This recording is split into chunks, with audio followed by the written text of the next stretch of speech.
편안한 오후 보내고 계십니까? 뉴스와이드 이상훈입니다.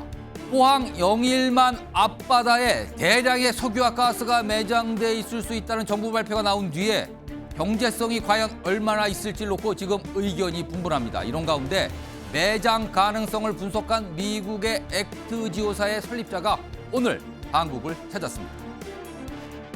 자, 지난 2004년 벌어진 밀양 집단 성폭행 사건. 가해자가 무려 44명이나 되면서 큰 충격을 줬던 사건인데요. 최근 가해자로 지목된 남성들의 신상이 잇따라 공개되면서 지금 큰 파장을 낳고 있습니다.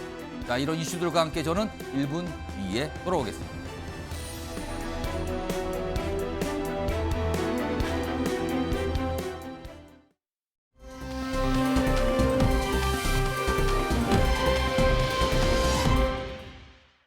And then raise a lot of questions in the Korean for the Korean people and the Korean community.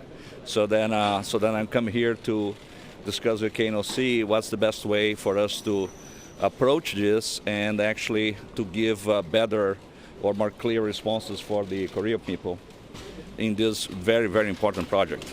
The answer is yes, but I cannot expand on that, right? Because I'm under confidentiality agreement with KNOC. 포항 영일만 앞바다에서 막대한 양의 석유와 가스가 매장돼 있을 가능성이 높다는 물리 탐사 결과가 나왔습니다. 세계 최고 수준의 심해 기술 평가 전문 기업인 미국의 액트지오사에 물리 탐사 심층 분석을 맡겼습니다. 자, 많은 사람들이 굉장한 관심을 갖고 있고요. 지금 특히 주식시장도 굉장히 주목해서 이 사안을 보고 있는데 대왕고래라는 이름이 붙은 이 동해상의 광구. 자, 여기를 좀 시추한다는 계획이 나오고 있고요. 오늘 이곳에 이 광구에 다량의 석유와 가스가 있다. 이 가능성을 제기한 분석을 통해 제기한 그 회사의 설립자가 오늘 한국을 찾은 겁니다. 자, 화면을 볼까요? 그 회사 얘기 좀 해보죠. 액트지오라는 회사입니다. 이 액트지오는 이 설립자 비토르 아브레우, 뭐 이름을 따서 만든 거라 그러죠. 2016년 설립했고요. 심해 기술평가 전문기업. 그러니까 이런 깊숙한 바다에 자원이 뭐가 있는가 이런 거를 전문적으로 찾아내고 분석하는 기업이라고 그러죠. 뭐 보니까 이게 실적이라고 할 수 있겠네요. 뭐 가이아나 볼리비아, 브라질 등등 다수의 프로젝트 평가를 했다. 그리고 30년 경력. 뭐 권위자로 알려졌다. 근데 여기 보면 집이 나와 있잖아요. 집. 이게 본인 집으로 알려졌는데 지금 이 회사의 본사 주소가 이 집으로 돼 있어서 또 여러 가지 또 얘기를 좀 나왔는데요. 일단 이와 관련해서요. 정부하고 석유공사가 관계 뭐 기관이잖아요. 뭐 설명을 좀 내놨어요. 이 회사에 관해서 그리고 이 설립자에 대해서. 액트지오라는 회사 규모는 좀 작지만 뭐 전문가 보유 숫자는 제일 많다. 전문가다. 이렇게 얘기하고요. 그다음에 석유공사는요. 해당 회사는 전문가들이 아브레우 박사를 중심으로 프로젝트 단위로 협업하는 구조다. 그러니까 직원들이 많지 않을 수 있다. 뭐 이런 거에 대한 설명입니다. 강성필 민주당 국민소통위 부위원장 나와 계신데요. 네. 특히 뭐 야권을 중심으로 약간의 뭔가 이렇게 눈초리를 살짝 이렇게 올리면서 보고 있단 말이에요. 지금 야권에서. 근데 기대를 하면서도 이 회사에 대해서 약간의 좀 의문제가 그동안 나오긴 했어요. 어떤 게 좀 있었습니까? 그러니까 이제 그 전에 먼저 야당이 이 석유가 나오는 것을 예. 안 되길 바라는 마음이 아닙니다. 네? 민주당도 아니 우리 포항 앞바다에서 석유가 나온다면 얼마나 기쁜 일이겠습니까? 예. 하지만 야당의 역할이 뭡니까? 정부가 제대로 일을 하는지 예산을 제대로 쓰는지 감시 견제해야 되기 때문에 예. 그런 차원에서 저희가 조금 검증을 하자는 것이다. 그런 차원에서 몇 가지 기본적으로 좀 상식적으로 예. 의문이 드는 게 예. 일단 이분이 회사라고 지금 화면에도 나왔지만 예. 휴스턴에 있는 가정집이에요. 근데 이분이 보니까 월세 $7,000더라고요. 가정집 치고는 비교적 비싼 월세이긴 하지만 예. 그럼에도 불구하고 어쨌든 세계적인 권위자가 어떤 회사의 주소로 가정집을 표기한다? 이거 조금 의아합니다. 그리고 또 직원이요. 외부 계약직이 5명이 있는데 예. 이 중 3명이 박사, 2명이 석사입니다. 예. 정직은 1명 있다 그래요. 또 업계에서 물어보면 물론 이게 프로젝트식으로 그때 계약을 해서 진행하는 경우도 있지만 예. 엑슨모빌이나 당장 우리나라 뭐 S-오일이나 이런 데만 하더라도 상시적으로 최고의 어떤 전문가들을 보유하는 게 세계적인 기업의 추세 아니겠습니까? 예. 그리고 여기에 매출이 연평균 매출이 우리나라 돈으로 3,800만 원 정도였어요. 그런데 작년에 70억으로 급등을 합니다. 예. 그러니까 이 매출이 연평균 3,800만 원에서 70억이라는 것은 너무 그 차이가 크다는 거예요. 그렇기 때문에 이 매출이 예. 늘어난 것은 대한민국과의 계약 때문에 그런 것이 아닌가라고 저희는 합리적인 의심을 할 수밖에 없고 또 이분이 세계적인 권위자라고 하는데 예. 물론 여러 프로젝트에 참여한 것은 알겠지만 그건 알려졌어요. 이 권위자라는 것은 누가 인정을 해주는 거죠. 그래서 이런 거에 대해서 좀 철저한 검증이 좀 필요하다 이런 말씀 드리겠습니다. 자, 일단 뭔가 이거 좀 어떻게 된 겁니까? 라는 질문을 던지셨어요. 지금 이 아브레오 창업자 지금 뭐 회사의 고문으로 좀 뭐 직책은 맞는 걸로 알려져 있는데 모레 기자회견을 일단 예정이라고 잡혀 있습니다. 뭐 아마 그때 여러 가지 자세한 내용을 설명할 것 같은데 이런 상황에서요. 정부 관계자가 지금 이 회사에 관해서 설명을 좀 최근에 내놨거든요. 그 내용은 목소리로 들어보겠습니다. 부탁드립니다. 업체 자체가 이제 지질 전문 부티크라고 해서 예. 전체 규모는 13명 정도밖에 안 되고요. 음. 규모가 작습니다. 특히 이 회사를 설립한 비토르 박사 같은 경우는 전문가로서의 위상은 굉장히 높으신 분입니다. 작년 2월에 전문 기업에 의뢰를 한 거고요. 1차 결과를 작년 연말에 저희가 받았고 그 자료에 대해서 다시 또 5개월 이상의 기간 동안 재검증 절차를 거쳐서 발표하게 된 겁니다. 자, 최인정 변호사, 강성필 부위원장이 제기한 약간 의문 제기를 하셨거든요.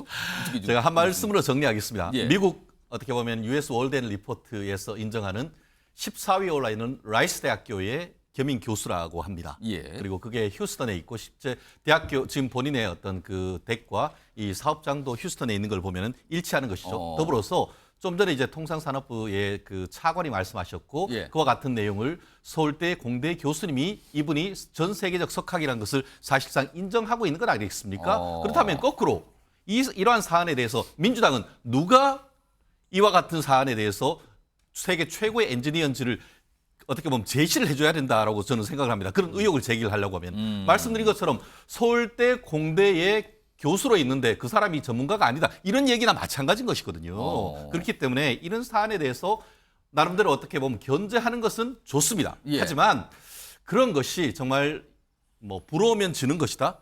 왜 그 문재인 대통령 때 이런 것을 하지 않고 지금 와서 예. 뭐 윤석열 대통령이 경제 어떻게 보면 그 정치적으로 상당히 어려울 때 국면 전환용으로 이런 것이 하는 것이 아닌가라고 얘기를 하지만 예. 이게 바로 민생 아닙니까? 이런 것이 어떻게 보면은 실질적으로 이런 부분에 대한 비전을 제시를 하고 달에 가는 걸 비전을 제시하고 하는 그런 것이 대통령으로서의 역할인 것이고 그렇다고 한다고 하면은 견제도 하되 그런 것에 대한 합리적인 비판을 한 것이 맞는 것이지 집이 뭐 휴스턴에 있는데 $7,000내 월세가 이런 식으로 한다는 것이 과연 국익에 어떤 도움이 되는 것인지 의문을 제기할 수밖에 없는 것 같습니다. 자, 지금 갑자기 동해, 그러니까 포항 앞바다에 140억 배럴, 뭐 엄청난 규모의 그 배럴의 석유와 가스전이 매장돼 있을 가능성이 있다. 이게 이제 시작이 된 거잖아요. 그리고 이제 시추 계획도 나오고 막 그랬는데 그러다 지금 이 회사, 액트지오 회사가 얼마 전까지 막 먹통이 됐답니다. 너무 접속이 많아서 지금은 뭐 개통이 돼서 다시 잘 볼 수 있다는데 뭐 이 정도까지 엄청난 관심을 받고 있는 건 분명히 보이거든요. 이런 상황에서 두 분 말씀 들어봤는데 상당히 시각이 달라요. 정치권 역시 여야가 완전히 다른 시각에서 또는 다른 각도에서 이 사안을 보고 있는 것 같습니다. 목소리로 들어보겠습니다. 상당한 기대를 갖고 볼 수 있는 좋은 소식 아닌가 생각합니다. 다만 현재 전문 기관이 이제 앞으로 순차적으로 여러 과정을 진행할 것이기 때문에 저희들이 좋은 결과가 나올 수 있기를 그렇게 기대하고 지금 석유 탐사를 놓고 확률이 20%라고 합니다.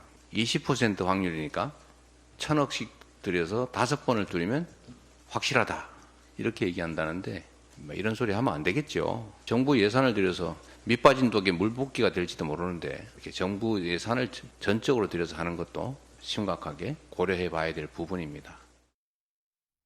자, 사실은 이런 시추, 자원을 찾아낸다는 게 굉장히 전문적인 분야고요. 굉장히 기술적인 분야이기 때문에 쉽게 이렇게 저렇게를 얘기하기는 어려워 보여요. 근데 정치권은 사실 그런 건 안 따지죠.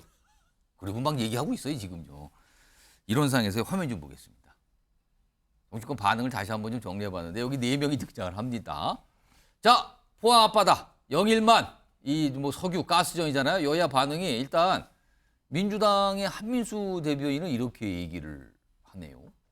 국정 지지율 부진 때문에 이런 일 벌어지는 게 아닌가 하는 우려가 있습니다라고 이렇게 얘기를 해요. 그러자 조정훈 의원 이게 좀 시차는 있지만 어제 얘기한 건데 아니 윤석열 대통령의 발표가 국면 전환용이라고요. 민주당은 지금 대통령이 뭘 해도 같은 비판할 겁니다. 이렇게 또 받아칩니다. 그리고 또 있습니다. 조국 대표 박정희 정부 시절 얘기를 딱 꺼내면서 누가 봐도 아니면 말고식의 국정 전환쇼 할 게 아니야 이렇게 또 얘기합니다. 그러자 국민의힘의 이양수 의원 이거 과도한 비판입니다. 뭐 자꾸 국면 전환 그러는데 그거 아니고요. 우리가 노력하고 있고 좋은 일 생길 수도 있다는 거 이거 좀 생각하면 안 됩니까? 이렇게 또 반응을 보이고 있는 상황입니다. 맞서고 있죠. 이런 가운데요. 정치권 일각에서는 뭐 약간 음모론 비슷한 얘기까지 꺼내놨어요. 그 목소리 좀 들어보겠습니다. 윤석열 대통령의 발표대로 석유가 콸콸 나오면 정말 좋겠습니다. 그런데 이런 중대한 발표에 또 천공의 그림자가 보인다라고 여기저기서 말들이 많이 나오고 있습니다. 우연의 일치이기를 바랄 뿐입니다. 대통령을 이 비판하고 싶은 거야 뭐 야당으로서는 당연하겠지만 좀 비판을 품격 있게 했으면 좋겠습니다. 지금 이거는 뭐 좀 이게 약간 천박한 비판이라고 생각을 합니다. 자, 김정욱 전 청와대 행정관 나와 계신데요. 민주당을 중심으로 이제 야당에서는 뭐 국면 전환용 아니냐 그리고 약간 음모론 비슷한 내용까지 살짝 얘기하신 분이 있네요 지금요. 일단 뭐 국명 전환용이라고 얘기하는 건 6월 1일 날, 6월 2일 날, 6월 3일 날 보수 언론에서 사설로 야, 이 현 정권 국정 운영 지지율 너무 떨어지는데 엄청나게 예를 들어 공격을 해댔습니까? 뭐 하는 거냐, 방향을 바꿔야 되는지 이런 얘기들이 분명히 있었죠. 또 하나가 이 천공이라는 인물이 등장하는 거 아니겠습니까? 그러다 보면 올 초에 강연했다는 건데 5월 16일 날 그걸 유튜브에 올린 거예요.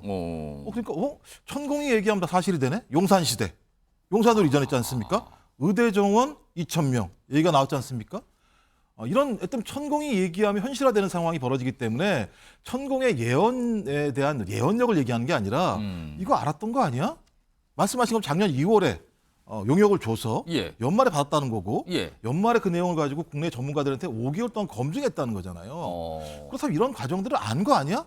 의심할 수 있는 거죠, 충분히. 그러니까 이게 처음이면 상관없습니다만 천공이 했던 이야기들 자체가 현실이 되는 상황들을 보면서 이것도 어쩌면 그런 것이 아닐까라고 하는 의구심을 갖는 것이고 더 크게는 박정희 대통령 같은 경우는요. 시추를 한 다음에 얘기를 했어요. 이건 잠재적으로 자원량이 있다라고 하는 평가만 나왔는데 그걸 대통령이 얘기를 한다? 이거 제가 볼 때는 이 고물가 시대에 국민들에게 희망 고문하는 거 아니겠습니까? 그런 의미에서 야당에서는 철저하게 이것이 사실인지 아닌지 검증해야 되는 거죠. 가장 허탈한 게 잘 된다고 얘기했는데 잘 안 되는 거예요. 오히려 그럴 바에는 사전에 정확하게 파악을 해서 그 사실에 대해서 우리가 확증을 갖는 상황과 아닌 상황은 다르기 때문에 저는 야당은 그런 측면에서 그런 역할을 하는 거라고 생각을 합니다. 지금 여기 자막 나가잖아요. 대왕고래 석유 뿜을까. 그 프로젝트 이름이 대왕고래여서 저런 표현이 나오는데 기대하는 쪽과 지금 야당을 중심으로는 그거 좀 이상하지 않습니까? 자꾸 이렇게 약간 문제 제기까지는 하지만 약간의 의혹의 시를 보내는 뭐 이렇게 맞서고 있단 말이에요. 자, 박상수 국민의힘 인천 서구가 당협위원장 나와 계신데요. 지금 민주당을 중심으로 국면 전환용이다. 그리고 또 일각에서는 음모론까지 약간 살짝 섞어서 얘기하는 이거 어떻게 보십니까 지금? 네, 요 탐사 작업이 언제 시작했는지 한번 좀 살펴볼 필요가 있습니다. 이게 2020년 2월 4일입니다. 문재인 정부 때 대한석유공사가 이 6-1광구 지역에 석유가 있을 수 있다는 이유로 조강권을 확보합니다. 이게 문재인 정부 때 확보를 한 거예요. 그리고 2022년 4월 5일입니다. 이때는 이제 그 문재인 정부 임기가 아직 안 끝났을 때입니다. 이때 노르웨이 쉐어워터 지오 서비스라는 회사와 이 지진파 3D 탐사, 지금 이제 여기 지오액트사에서 분석한 이 자료, 로 데이터를 확보하는 이 계약을 2022년 4월 5일에 대한석유공사가 노르웨이 이 회사와 체결합니다. 그리고 거기서 확보한 자료를 가지고 예. 이 액트지오라는 이 회사가 예. 분석을 한 거예요. 아, 그렇게 분석을 해서 이번에 20%라는 확률이 나온 거거든요. 지금까지 꽤 시간이 걸렸고 몇 단계를 거쳐서 그럼요. 왔네요. 그리고 지금요. 정말 그래서 저는 지금 이 민주당의 반응이 너무 재밌는 게 예. 민주당 정부 때 대한석유공사에서 이거를 이미 시작을 했던 거예요. 킥오프를 했고. 시작점을 보니까 그러니까 문재인 자기들이 정부 때다. 모른다는 게 더 약간 충격적이고 지금 뭐 천공 얘기를 하는데 천공보다 훨씬 빨리 아셨을 겁니다. 왜냐하면 조강권을 20년 2월 4일에 확보를 했거든요. 예. 그래서 저는 이게 기사로 그냥 6-1강구 석유 이렇게 구글링만 해보셔도 알 수가 있는데 예. 지금 민주당의 이 많은 국회의원들과 정치인분들이 구글링조차 한번 안 해보고 천공 유튜브는 열심히 보시는데 아니 그냥 구글링 하시면 문재인 정부 때 대한석유공사가 이 6-1광구를 개발하기 위해서 예. 어떤 일을 했는지 다 나옵니다. 그리고 또 한 가지 좀 말씀드리고 싶은 게 예. 민주당은 계속 이런 일들이 벌어질 때마다 계속 음모론이나 이런 것들을 이야기를 하시는데 예. 사실 이명박 정부 때 자원외교 사자방이라 그래서 얼마나 많이 비판을 했습니까? 예. 근데 그 리튬 강산 지금 어떤 경제적 가치가 있다고 평가를 받고 있습니까? 당시 이명박 정부 때 리튬 강산 잘못 샀다고 얼마나 많이 그 언론이나 이런 걸 통해서 비판하고 그랬습니까? 근데 예. 지금 리튬 강산 전기차 시대 오게 돼서 이 희소 자원으로서 리튬 강산 확보한 게 큰 저기를 얻었던 걸 생각을 하면 예. 저도 20%밖에 안 되는 이 상황에서 주식시장 날뛰고 변호사 입장에서 사기 사건 나타날 수도 있고 해서 그 점은 되게 걱정스럽긴 하지만 예. 정말 이렇게 뭐 국가 전체를 위해서 이익이 되는 일이고 민주당이 먼저 시작했었던 예. 그런 일이니만큼 정말 국익을 같이 한번 응원해주면서 석유가 나오기를 같이 한번 기대해보면서 차분히 기다리는 게 좋지 않을까 이렇게 생각을 합니다. 자, 일단 7일입니다.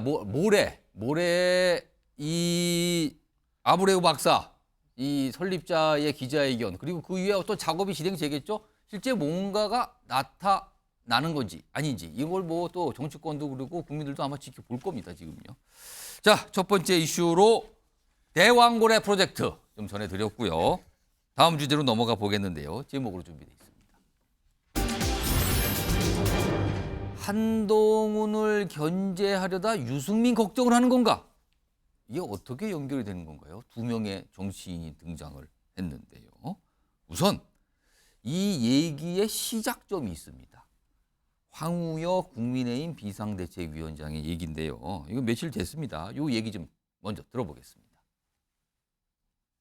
집단 지도 체제의 문제점이 많았어요. 네. 그래서 단일 지도 체제로 넘어왔는데 당일 지도 체제를 하다 보니까 우리가 2년에 대표가 6번 바뀐 네. 정당이 돼버렸어요. 한 2분 정도를 대표로 출마한 네. 분 중에 최고위원으로 모시고 한 분이 대표를 하시되 6.5 시에는 승계권 정도는 부여되는 분이 한 분이 있어야 되지 않느냐.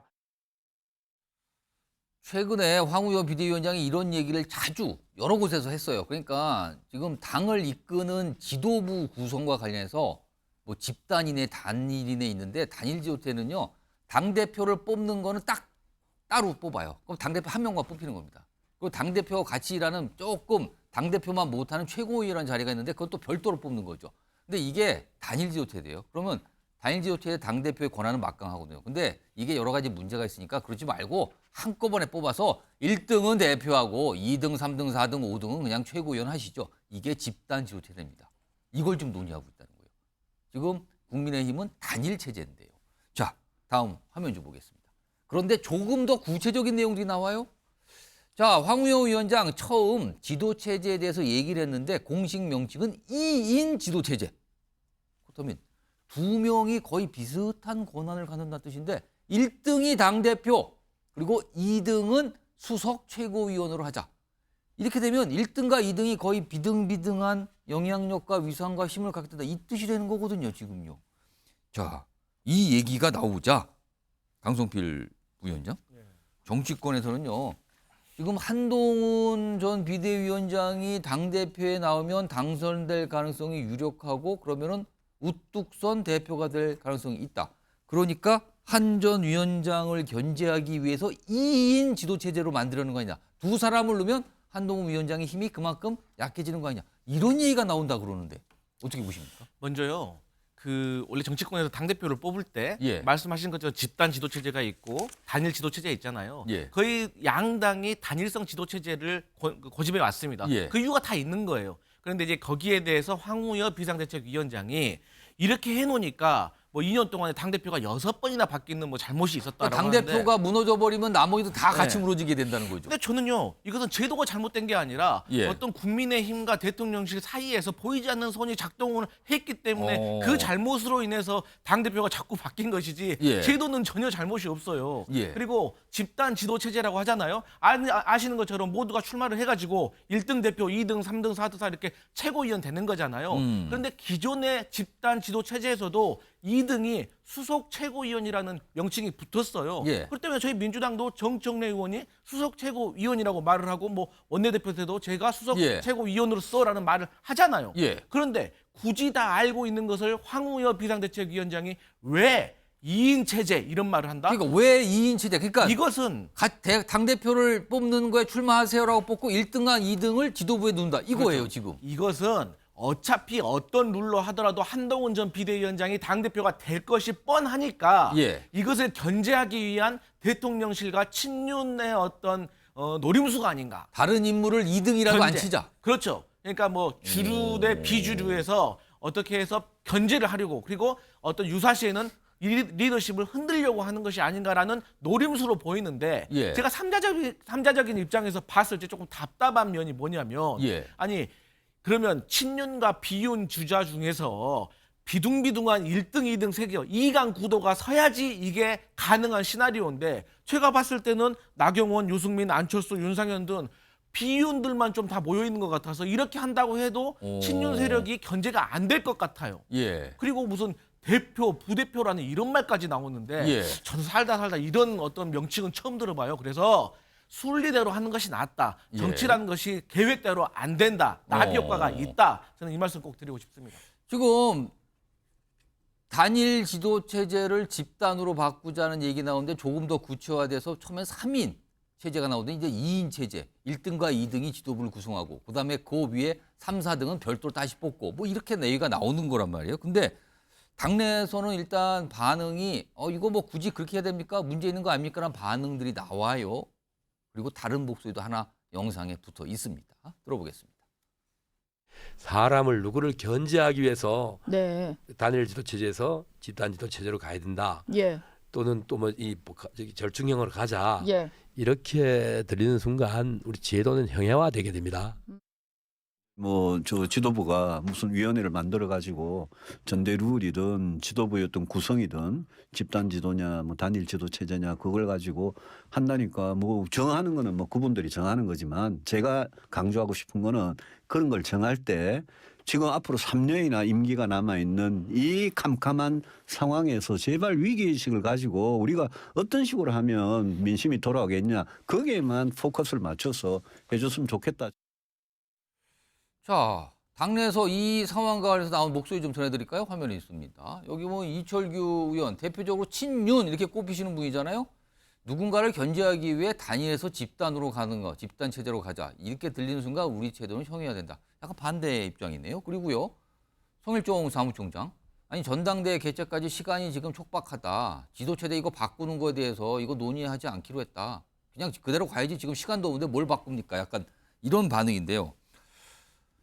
박상수 위원장, 지금 2인 체제로 바꾸려고 하는 게 한동훈 전 비대위원장이 당대표가 될 가능성이 유력해 보이니 다른 누군가를 지도체에 아주 비슷한 위상으로 만들어서 견제하려는 거다라고 하는 그런 분석과 시각이 출발점이었어요. 그런데 그렇다면 그 다른 누군가 누가 될 것이냐, 2등 자리를 누가 될 것이냐 보니까 신윤계에서는 아니 이러다가 지금 또 여론조사상 굉장히 좀 인기가 있는 유승민 전 의원이 2등 되는 거 아니야? 그래서 모 피하려다가 모가 오는 거 아닙니까? 이런 반응도 나오더군요. 이건 어떻게 좀 봐야 됩니까? 그러니까 정말 저는 정말 안타까운 것이 저희가 이제 그 원외 당협위원장들과 그다음에 이제 뭐 당선인도 3명이 있지만 우리가 이제 천목회라는 단체를 만들어서 이 천목회에서 저희가 집단 지도 체제를 좀 이렇게 요구하는 목소리를 총선 직후에 저희가 냈었습니다. 그랬었는데 그때랑 지금이랑은 좀 많이 달라졌습니다. 이게 집단 지도 체제를 만들어서 우리 당이 모조 이렇게 힘을 모으자라는 그런 뜻이 그때는 있었는데 이게 논의가 흘러가는 게 특정인을 누군가를 견제하기 위해서 누군가를 막기 위해서 이렇게 흘러가는 것은 이건 국민들도 지금 다 보고 알고 있거든요. 예. 이제 하다 못해서 2인 지도 체제라는 말까지 나오는데 예. 정말 이렇게 되면은 이거는 차라리 그냥 아무것도 안 건드리는 게 낫습니다. 이렇게 특정인을 위해서 뭔가 견제하기 위해서 의도적으로 우리가 이제 이런 걸 법학에서는 위인설법이라 그러는데 예. 사람 때문에 법을 바꾸는 것 이건 정말 법에서 절대 해서는 안 되는 일이라고 볼 수가 있거든요.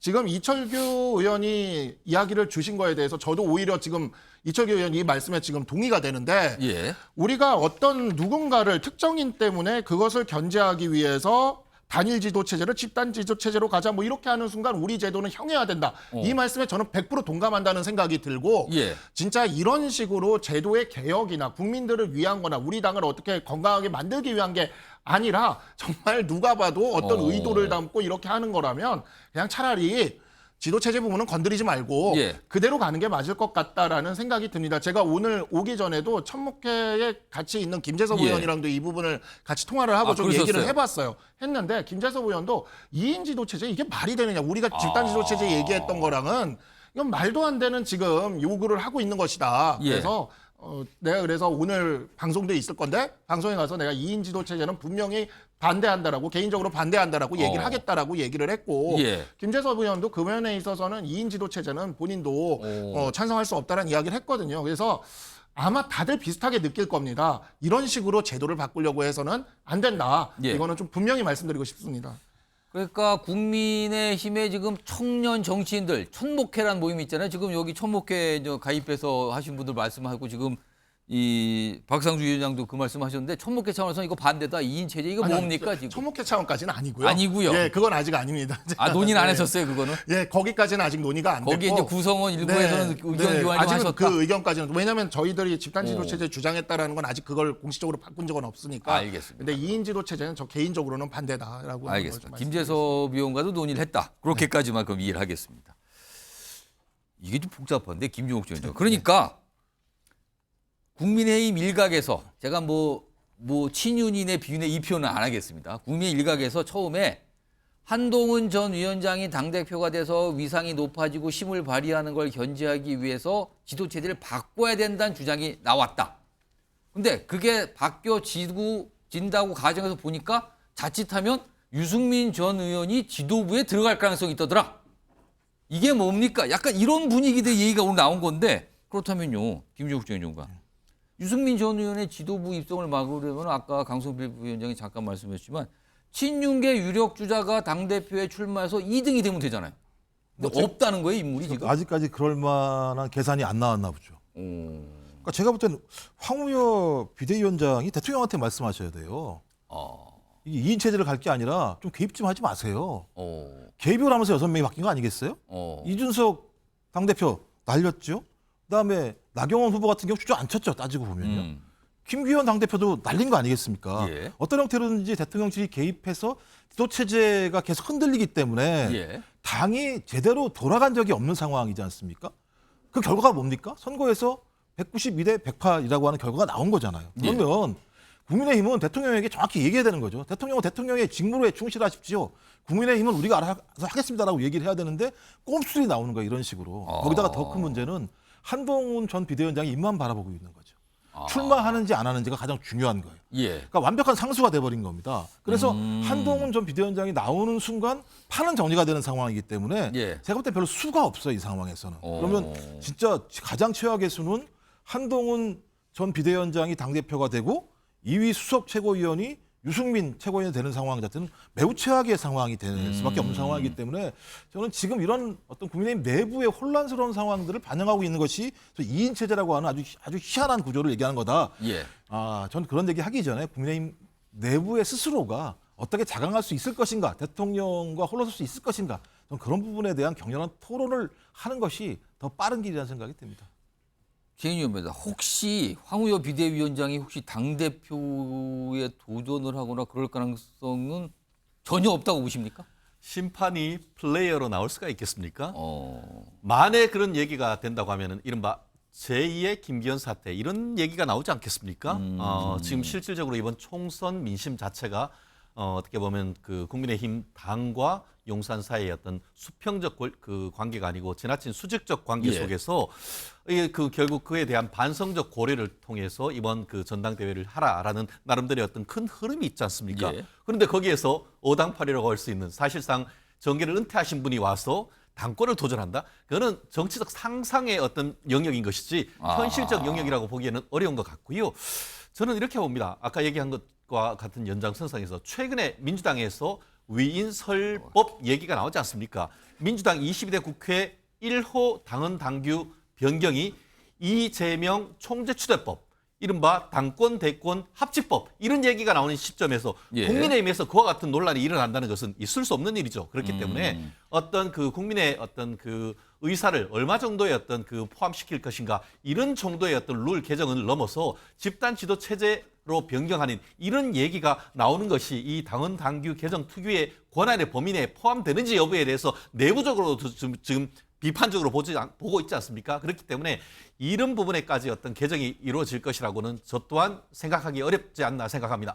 사실 이런 비슷한 상황이 있을 때마다 어떤 큰 뭐 외부 선거 또는 당내 선거가 있을 때마다 룰을 자주 바꾸잖아요, 정치권이. 근데 그럴 때마다 정치권 인사에 많은 분들이 하시는 말씀이 있어요. 아니 룰을 좀 미리미리 정해두면 안 됩니까? 한 1년 전 이상에 왜 닥쳐서들 바꿉니까? 이런 얘기들을 합니다.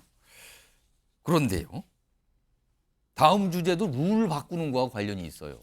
그리고 어떤 인물도 좀 등장을 합니다. 제목으로 확인해 보죠. 탄핵 아니라는데 탄핵 육행시요? 탄핵 아니라는데 자꾸 탄핵을 담은 육행시를 만드신 분이 있다는 건데 일단 민주당에서 최근에 뭐 룰, 당원, 당규, 당대표와 관련된 룰을 바꾼다는 얘기가 나와서 이게 굉장히 여러 가지 논란 뒷말을 낳았는데 일단 화면에 있습니다. 지금. 이게 지금 진행 중이에요.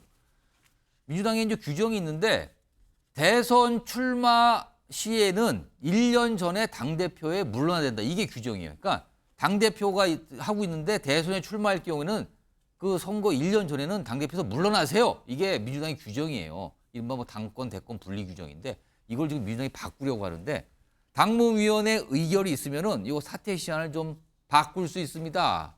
간단하게 말씀드리면 당대표 쭉 하면서 대선 나갈 수 있습니다. 이렇게 결정할 수 있게 바꾸겠다는 거예요. 이게 논란이 참 많았거든요. 그래서 일각에서는요 이런 얘기가 있었어요.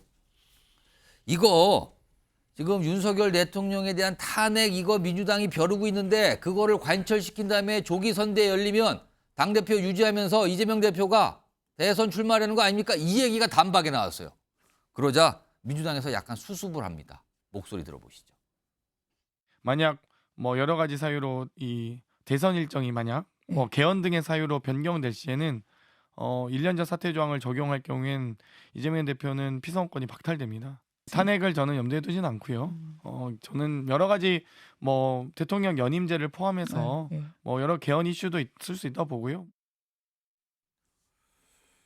강성필 부위원장 설명이 이렇게 아주 100% 명확하지는 않는데 일단 뭐 탄핵은 아니라 그래서 그걸 염두에 둔 건 아니라 그랬는데 그러면 이렇게 룰을 바꾸려고 하는 진짜 이유는 뭡니까?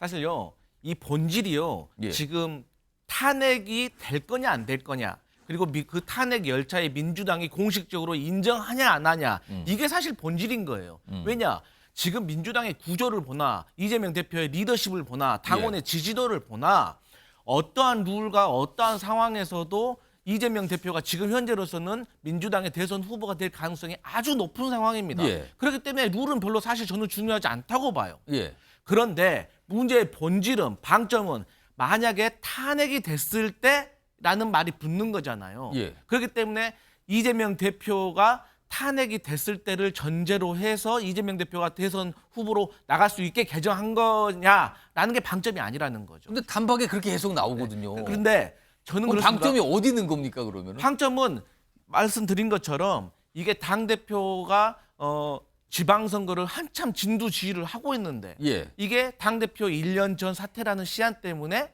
당대표에서 물러나야 된다고 하면 지방선거 지휘에 혼란이 지휘를 온다는 못한다. 거죠. 자, 그러면 두 번째, 이재명 대표가 지방선거 공천권 별로 중요하지 않습니다. 예. 이재명 대표 대권 가도에는 예. 물론 민주당의 단체장이 많이 선출이 되면 민주당의 철학이 담긴 정책을 많이 펼칠 수 있겠지만 예. 결국 대선 가도로 가는 것은 국회의원의 세력, 원내 세력이 중요한 거지 단체장은 중요하지 않다. 예. 그래서 이재명 대표가 지방선거에서 공천권을 행사하기 위해서 이것을 늘린 것은 아니고, 또 두 번째로 민주당은 공식적으로 탄핵을 말하고 있지 않습니다. 예. 일부에서 탄핵을 우려는 하고 있지만 예. 왜? 탄핵이란 건 정치권이 아무리 선도를 하려고 해도 국민 공감이 따라줘야 되기 때문에. 알겠습니다. 그럼 네. 강성배 부위원장 룰 바꾸는 이유가 뭡니까 그럼?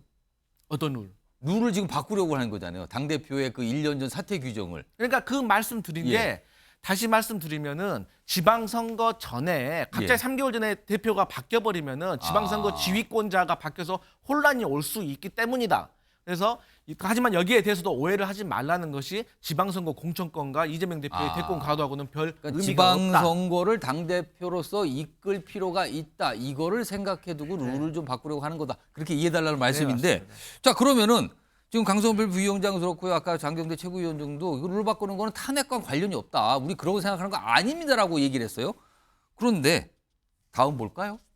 탄핵 얘기를 아주 노골적으로 꺼내신 분인데 무슨 육행 시를 지어가면서 꺼내놨어요. 이게 어제 본인이 올린 글인데 육행시 챌린지에 참여해 주세요. 그러니까 본인처럼 이런 시를 앞으로 많이 써달라는 거예요. 이 시를 앞글자만 맞춰서. 앞글자를 보시면은 빨간색 돼 있잖아요. 이게 세로로 내려갑니다. 탄핵만 답이다라고 써놓고 옆에다 시를 붙였죠. 뭐 탄성이 쏟아질 줄 알고 뭐 만만한 백성들아 뭐 다 돌아서네 여보밖에 없어. 앞글자가 탄핵만이 답이다. 이런 식으로 앞글자를 맞춘 육행시 챌린지를 해달라. 다른 분들도 따라서 써달라고 부탁을 한 거예요 지금. 김주욱 전 행정관. 네. 당에서 좀 탄핵 얘기 이거 아니다 그런 의도도 아니고 안 하는데 그럼 이게 탄핵을 외치는 추미애 의원은 뭡니까? 당이 공식적인 입장으로 탄핵을 얘기하지 않고 있습니다만 예. 민주당에 있는 의원들 중에 일부 의원들 같은 경우는 예. 탄핵 사유가 쌓이고 있다라고 하는 얘기는 이미 선거 전부터 제기했던 내용들이고요. 추미애 지금 의원 같은 경우도 그런 얘기가 해왔던 내용들입니다. 그러니까 저는 이건 일관되게 본인이 가지고 있었던 정치적인 판단에 대해서 예. 제기를 하는 것이고 여기에 호응하고 말지에 대해서는 민주당 의원들이 개별적으로 판단하면 된다는 생각이 들고요. 적어도 탄핵이라고 얘기하는 것은 헌법과 법률을 위반했을 때지 않습니까? 예. 만약에 헌법과 법률을 위반하는 사례가 나오게 되면 국회는 거기에 대한 판단을 해야 되는 거죠. 탄핵을 할지 말아야 될지. 근데 지금 최근의 상황을 보면 그런 거지 않습니까? 소위 최해병 특검법 문제와 관련해서 전 최해병 특검법 자체가 어느 순간부터 그 가장 핵심적인 인물로서 대통령이 등장을 하고 있는 상황이다. 그랬을 때 대통령이 자기와 관련된 문제에 대해서 거부권을 행사했을 때 이것들은 자기에게 제기되고 있는 문제에 대해서 회피하려고 하는 의도가 아니냐. 그렇다면 어떤 범죄와 관련된 위법 사항들이 존재하는 거 아니냐라고 하는 의심들을 가지고 있는 측면들이 있는 거죠. 전 그런 측면에서 또 검찰 인사 같은 것도 마찬가지입니다만 자기 본인의 부인의 문제와 관련해서 검찰 인사를 통해서 그 부분을 막으려고 하는 거 아니냐 이런 흐름들이 있기 때문에 그런 내용들이 하나하나 만약에 법률 위반 사항들이 사실로 등장한다면 예. 당연히 국회는 거기에 대한 판단을 해야 되는 거기 때문에 추미애 의원 같은 경우는 탄핵만 답이다라고 하는 생각은 예. 이미 현재 대통령이 상당 부분 탄핵에 준하는 위법적 행위를 했다라고 본인은 판단하는 거죠. 그럼 저는 당연히 국회의원이 그런 판단을 하는 거에 대해서 제기하는 게 좀 문제가 있다고 생각하지 않아요. 거기에 대한 국민적 판단은 다를지 모르겠습니다만 예. 개별 독립기관으로서의 헌법기관인 국회의원이 헌법에 규정되고 있는 탄핵에 대해서 그 탄핵에 해당이 안 되는지에 대한 자기 의견을 밝히는 거에 대해서까지 문제 제기할 사안은 아니라는 생각이 듭니다. 그러니까 지도부 차에서는 뭔가 탄핵에 대한 질문 들어왔을 때 그런 거 아닙니다라고 하지만 개별 의원들은 그 얘기를 꺼내고 있다. 이 얘기인데요. 이와 관련해서요. 국민의힘의 김인전 의원이 추미애 의원을 겨냥해서 뭔가 얘기를 꺼내놓습니다. 들어보겠습니다. 추미애 의원이 어떤 분이신지는 제가 굳이 설명하지 않아도 이미 그가 장관을 할 때 그 모습을 다 봤다 이렇게 얘기 드릴 수가 있고요. 추미애 의원의 육행시, 네. 육행시를 보면서 그 당시에 유행했던 한시가 있었어요. 예. 그 한시의 제목이 추미애가 정신병. 저렇게 또 과거에 약간 이렇게 회자됐던 내용까지 꺼내서 좀 비판했는데 박상수 위원장은 지금 민주당에서 벌어지고 있는 이 일, 이 모습 어떻게 보십니까? 민주당의 선동이 정말 극에 달하고 있다라는 생각이 듭니다. 사실 뭐 최상병 사건도 공수처에서 이렇게 속도를 높여가면서 수사를 하고 있고, 저는 공수처에 대해서 처음부터 설립의 반대론자였지만 그래도 뭐 요즘 공수처 수사하는 거 보면 공수처 설립 이후 정말 최선을 다해서 하고 있다는 생각이 들거든요. 그럼 한번 민주당이 공수처를 그렇게 노력해서 만든 건데 그 최선을 다한 수사 결과 한번 기다려볼 생각도 없이 특검을 밀어붙이는 것도 그렇고, 아니 검찰 인사도 그렇게 뭐 문제라고 했는데 막상 수사 실무자인 부장검사들은 하나도 이동하지 않았어요. 그 수사 실무자인 부장검사들이 하나도 이동하지 않으니까 그건 또 조용히 지나갑니다. 예. 그게 이제 자기들한테 전혀 유리하지 않을 거라는 걸 알고 있거든요. 그러니까 조용히 지나가는 거죠. 그럼 그 친윤 검사들이 왜 부장검사를 이동하지 않았을까? 이에 대한 답도 안 해요. 그냥 모른 척 지나갑니다. 근데 우리나라가요, 검사도 그렇고 공수처도 그렇고 어쨌든 우리나라 이 법률가들이 나름대로의 그 양심과 법률에 따라서 수사를 하고 있잖아요. 예. 그와 같은 제도가 있으면 그와 같은 제도를 일단은 신뢰를 하고 가는 것이 또 다른 헌법기관으로서 국회의원이나 국회가 해야 될 미덕인 건데, 예. 이런 식으로 탄핵을 무슨 하나의 당연한 목적처럼 해놓고 자신들이 추천하는 검사들인 특검만 이렇게 수사할 수 있다라고 밀어붙이면 그 특검의 객관성은 누가 담보합니까? 예. 그러니까 지금처럼 이런 식으로 탄핵의 의사를 계속해서 드러내는 것이 결코 민주당에게도 정말 탄핵을 원한다고 하더라도 결코 도움이 되지 않을 것이다. 국민들 다 알고 있다. 이 말씀을 좀 드리고 싶습니다. 자, 지금 뭐 민주당에서 최근에 룰을 바꾸는 그 의도가 무엇이냐, 거기서부터 시작이 됐죠. 그다음에 그 세용이 가면서 그거에 대해서 그거 아닙니다 설명. 그런데 의원들은 또 탄핵을 뭐 종종 언급하면서 막 시까지 있는 상황. 이게 무엇이냐 이 얘기를 해봤는데, 지금 여기에 추미애 의원이 등장을 하는데, 오늘 추미애 의원이 본회의장에서 단상에 섰어요. 의장석에. 자, 관련된 모습부터 확인해 보겠습니다. 당선자들께 증정을 드리겠습니다. 국민들이 함께했기 때문에 이번 선거에 이길 수 있었고, 제가 세상 살아보니까 성질대로 다 안 되더라고요. 욱하는 마음도 있고 도저히 용서가 안 되기도 하고요. 전례에 따라 명패 수보다 119표를 얻은 우원식 의원이 의장으로 당선되었음을 기념합니다.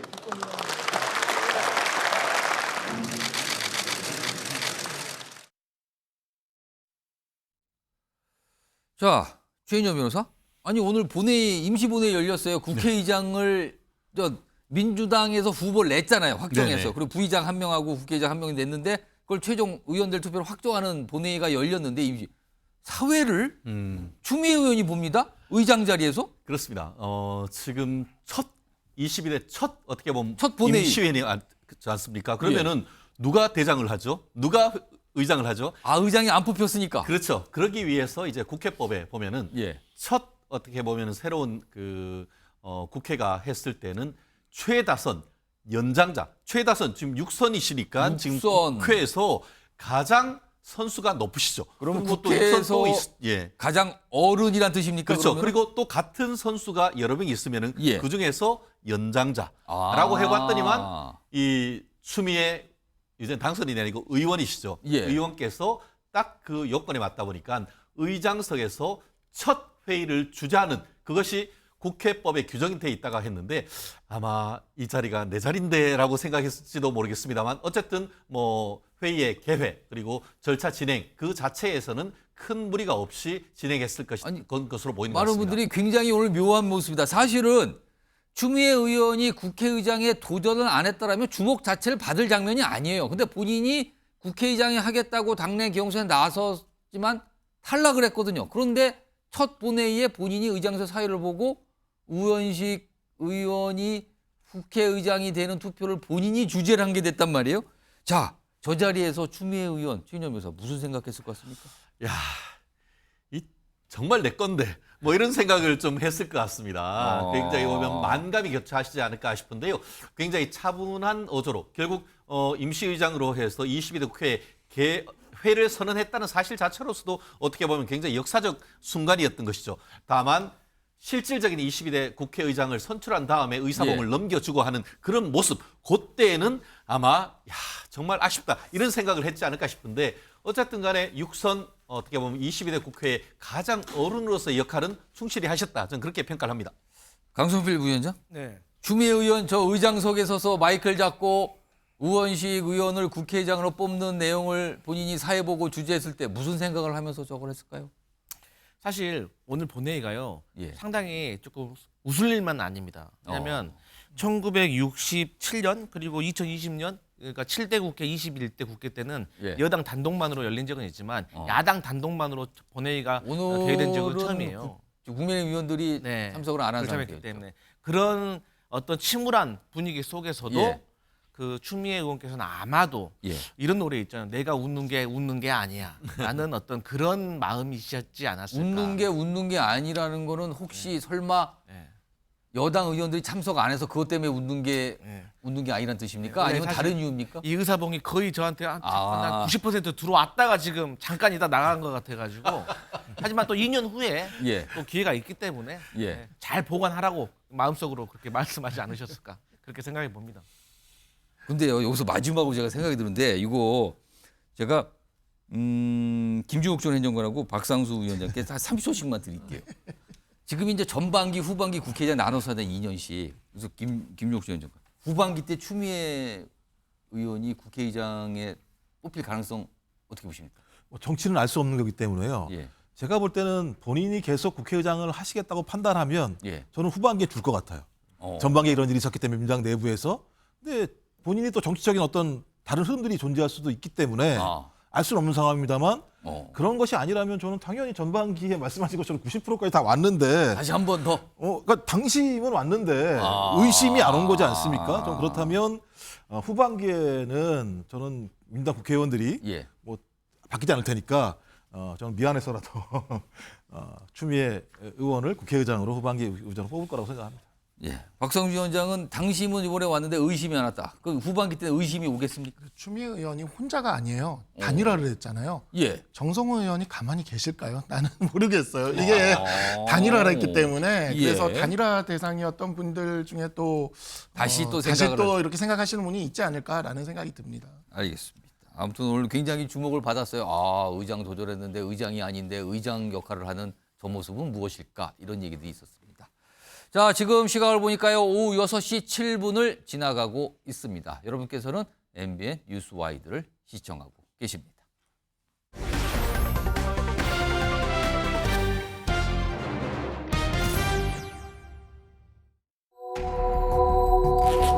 오늘 전학생 왔어. 홍조 학생 있어요? 사람이 죽었잖아. 말을 해야지. 전 잘못한 게 없는데요. 찍으면 안 돼요. 막내라 그런가 보다. 밥 먹고 있는데 여기서 밥 먹는데 여기다 그렇게 하시면 돼요.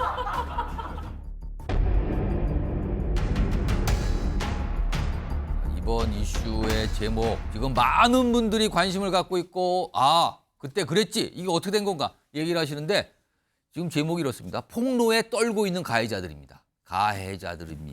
지금요 이게 20년 전입니다. 밀양 집단 성폭행 사건입니다. 화면 좀 볼까요? 일단 간략히 그 당시에 2004년입니다. 여기 보면 남부상 44명 1년간 기소됐다 이런 얘기 나오는데 우선 안진성 변호사 이 내용 좀 보시면서 이게 무슨 사건이었는지 핵심을 좀 얘기해 주시죠. 일단 20년 전 2004년 1월에 발생했던 사건이고요. 예. 경남 밀양 지역에서 고등학생들이 한 중학생을 집단으로 강간하고 좀 폭행을 했던 그런 사건입니다. 이 사건 사실 자체 그 사안 자체도 상당히 좀 충격적이었지만 사실은 여러 가지 경찰의 미온적인 태도라든가 수사 과정에서 이루어졌던 어떤 또 다른 잘못들 또 그다음에 가해자에 대한 처벌 이런 것들이 좀 이슈가 돼서 국민들의 많은 공분을 샀던 사건으로 기억합니다. 그런데요, 지금 이게 44명이잖아요. 화면 좀 다시 한번 불러오겠습니다. 이 휴지 좀 고정해 주세요. 44명이고요. 1년간 집단 소폭. 그런데 지금 보면 10명 기소, 20명 소년원, 그리고 14명 합의로 공소시효가 됐는데, 그리고 피해자의 아버지가 합의금 받아서 어떻게 했다 이런 얘기가 나오는데, 아니 당시에 형사처벌은 한 명도 없었다고요?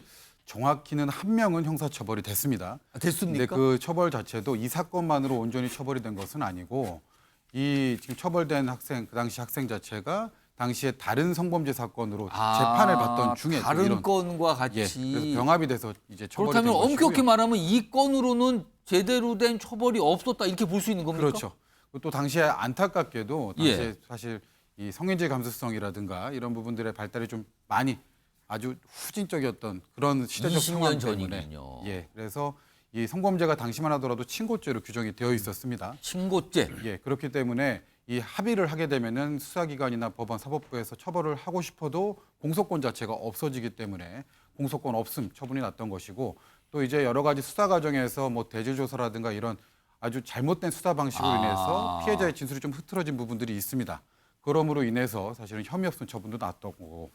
그러면 당시에 합의가 있으면은 처벌이 안 되고 이런 경우였나요? 그러면은? 예, 정확히 친고죄라고 이제 저희가 알고 있는데 이제 당시만 하더라도 피해자의 고소가 있어야지만 처벌을 할 수 있었던 친고죄로 성범죄가 지금은 안 그런 거죠. 예, 지금은 이제 친고죄가 전면적으로 폐지가 됐습니다. 이런 사실은 부작용 아주 이런 것들 때문에 사실은 친고죄 폐지 논의가 일찍부터 있어 왔고 현재는 친고죄가 폐지된 상황입니다. 그러니까 많은 분들이 깜짝 놀라요. 당시에도 엄청난 파장이었는데 고등학생 44명 이 가해자로 돼 있어요. 그리고 피해자는 여중생 1명이었어요. 범죄 기간은 1년이었습니다. 근데 보니까 제대로 된 형사처벌은 한 명도 안 받은 걸로 지금 나오잖아요. 이 사건이 20년 전 사건인데 다시 재조명이 된 이유가 있습니다. 최근에 한 유튜버가 가해자들의 신상을 공개한 겁니다. 지금 44명에 대한 신상 다 갖고 있다고 알려주는데 그중에 최근에 2명을 공개를 했어요. 그러면서 이 파장이 다시 커지고 재조명이 된 건데 자 그럼요. 관련 영상부터 좀 확인해 보겠습니다. 이름 1986년생 이 남성이 밥이라는 식당을 부모님과 운영 중이고 현재는 개명했건 나이는 1986년생인 거예요. 현재는 차영업 직원이며 현재는 호화로운 생활을 이어나가고 있는 것이. 한 유튜버가 저렇게 공개를 해버린 겁니다. 화면 좀 볼까요? 이 내용과 관련된 걸 좀 정리해봤는데요. 지금 이 밀양 집단 성폭행 사건 가해자를 공개한 유튜버가 있습니다. 뭐 이렇게 막 2명을 공개했어요. 지금 A 씨, B 씨 나오잖아요. 나이가 같잖아요. 지금요. 당시 고등학생이었으니까. 근데 지금 한 식당에서 뭐 일하는 걸로 A 씨는 알려졌고요. 근데 1년 전에 뭐 해고됐다. 아까 백종원 씨가 등장하는 영상이 있었는데 거기에 식당에서 그 당시 그 방송에 나온 그 식당에서 일했다고 알려지고 있거든요. 지금요. 예. 여기에 등장했다고 그러잖아요. 지금요. 이게 첫 번째 A 씨의 얘기고요. 다음 보겠습니다. 그 화면요. 그런데 지금 이 식당은 또 영업이 중단된 상태라 그래요. 여러 가지 이유 때문에. 그리고 또 다른 B 씨는 자동차 판매업체에서 근무하고 있는데 최근에 직장에서 해고됐다는 얘기까지 알려지고 있는 상황입니다. 최진영 변호사님. 네. 지금 2명이 공개가 되는데 다 뭔가 일이 벌어졌군요. 예. 그만큼 이게 여론의 공분이 어마어마하다 이 뜻일까요? 그런 것 같습니다. 물론 2000년대 초반에 있었던 사건을 현재의 기준으로 재단하는 것이 과연 맞는지에 대한 법률적인 의문은 있습니다만 어쨌든 현상으로 나타나는 국민의 공분은 어마어마한 것 같습니다.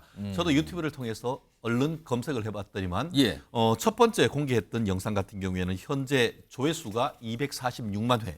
246만이요. 그렇죠. 그러니까 횟수가 그 정도가 된다는 26만 정도가 아니라 그렇죠. 200만이 넘어가는 거예요. 어마어마한 것이고 그것 외에도 아까 얘기한 것처럼 첫 번째 가해자, 두 번째 가해자에 대한 어떤 그 영상 자체도 그리 길지 않음에도 불구하고 조회수가 100만 건을 넘는 이 정도를 된다는 걸 보면은 국민들의 공분의 어떤 그 수위가 상상을 초월하는 정도가 되는 것 같습니다. 말씀드린 것처럼 성폭행 예전 같은 경우에는 친고죄였기 때문에 서로 합의가 되면은 형사처벌을 받지가 않았습니다.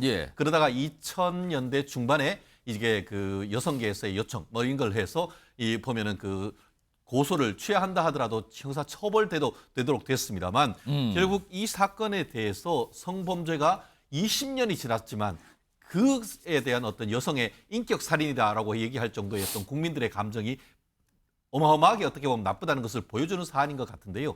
다만 이것이 이제 그 현재에 살고 있는 사람들을 공개하는 이 부분에 대해서는 형법적으로 과연 그것이 정당할 것인가에 대한 논란은 좀 따져봐야 될 것 같아요. 좀 더 봐야 되는 부분이 있는 것 같습니다. 그 얘기는 저희가 오늘 두 분 변호사 나오셨으니까 뒷부분에 조금 더 쉽게 짚어보고요. 일단 이런 상황에서 굉장히 예상치 못한 상황이 벌어지고 있다는데 화면으로 보겠습니다. 지금 가해자로 알려진 인물들이요.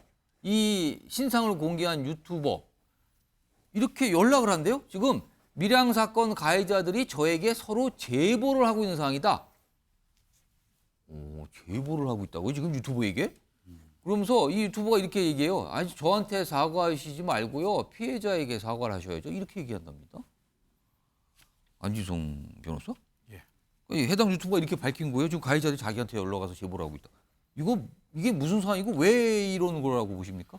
사실 이 모든 것들이 가해자들 스스로조차도 자신들이 벌였던 이런 아주 극악무도한 범죄에 대해서 당시에 처벌이 제대로 이루어지지 않았음을 스스로도 자각을 하고 있다는 것이거든요. 그렇기 때문에 뒤늦게 이렇게 지금 자신들의 신상이 공개될 위험에 처하자 일단은 해당 유튜버를 상대로 제보를 통해서 이른바 다시 공적을 쌓고 자신만은 좀 선처를 베풀어 주기를 지금 기대하면서 이런 행동들을 하는 것으로 그러니까 보입니다. 이게 지금 저 유튜버가 한 명씩 신상을 공개하고 있으니까 이게 그냥 시간이 지나가다가는 본인들도 공개가 될 것 같다. 그걸 걱정하면서 저는 빼주고 다른 사람 이거예요 그렇죠. 지금요 그럼? 예, 거의 뭐 흡사 마약 사건 수사는 비슷한데요. 그렇다고 해서 사실은 이게 뭐 해당 유튜버가 뭐 이런 부분들에 대해서 뭐 어떤 결정권이 있는 것은 아니겠지만. 근데 보면 아까 써놓은 거 보니까 예. 아니 저한테 사과하지 말고 피해자 사과서는 보니까 약간 뭐 안 들어주겠다 약간 이런 마음인 것 같아요 지금요? 지금 해당 유튜버는 사실은 피해자들 가족과도 접촉을 사전에 해서 이런 이 가해자들의 신상을 유출하고 사건을 다시 이슈화하는 것에 동의를 받고 지금 진행한 것으로 알고 있거든요. 그러면은 이게 또 가해자들이 지금 뭔가 나름의 자기들을 기준으로 노력을 하고 있는데 안 통할 것 같다 이겁니까? 그러면? 그렇죠. 통할 이유가 없고 통해서도 안 됩니다. 예. 근데 최인영 변호사. 네.